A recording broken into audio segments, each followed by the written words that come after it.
آج اسرائیلی وزیر اعظم نیتن یاہو نے پاکستان کے سوشل میڈیا پر ایک الزام لگایا ہے اور ویری آنیسٹلی سپیکنگ کے اس الزام کو سن کر دل سے ایک عجیب سی خوشی محسوس ہوئی،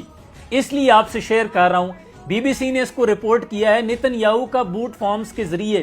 امریکہ اسرائیل اتحاد کو نقصان پہنچانے کی کوششوں کا الزام اور پاکستان کا تذکرہ۔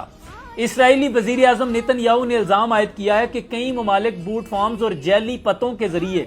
منظم انداز میں سوشل میڈیا کو متاثر کرنے کی کوشش کر رہے ہیں، اور اس حکمت عملی کا مقصد امریکی عوام میں اسرائیل کی حمایت کو کمزور کرنا اور امریکہ اور اسرائیل اتحاد کو نقصان پہنچانا ہے۔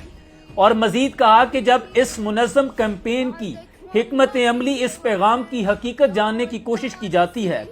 تو اس کا ایڈریس پاکستان کی کسی بیسمنٹ تہ خانے کا نکلتا ہے۔ صرف یہ پیغام دینا چاہتا ہوں کہ اللہ آپ کی چھوٹی سی چھوٹی کاوش کو بھی، چھوٹی سی چھوٹی نیکی کو بھی ضائع نہیں کرے گا۔ آپ نے سوشل میڈیا پر اگر کچھ نہیں کر سکتے تو فلسطین کی آواز کو اٹھاتے رہنا ہے، مسجد اقصی بیت المقدس کی اہمیت کو اجاگر کرتے رہنا ہے۔ آپ کی یہ باتیں، آپ کا یہ بولنا، آپ کا یہ لکھنا اثر رکھتا ہے، اور کچھ نہیں تو ہم ان کے ذہنوں پر یہ نوکنگ، یہ دستک دیتے رہیں گے کہ ہم فلسطین سے، بیت المقدس سے کتنی محبت کرتے ہیں، تاکہ بروز محشر ہمارا نام فلسطین سے، بیت المقدس سے اور فلسطینی شہداؤں سے محبت کرنے والوں میں لکھا جائے گا۔ اور انشاءاللہ جب تک یہ سانسیں ہیں،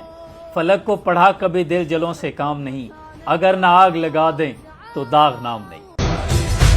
عجب سروی، عجب موی، عجب یاقوت و مرجانی، عجب جسمی، عجب عقلی، عجب عشقی، عجب دورانی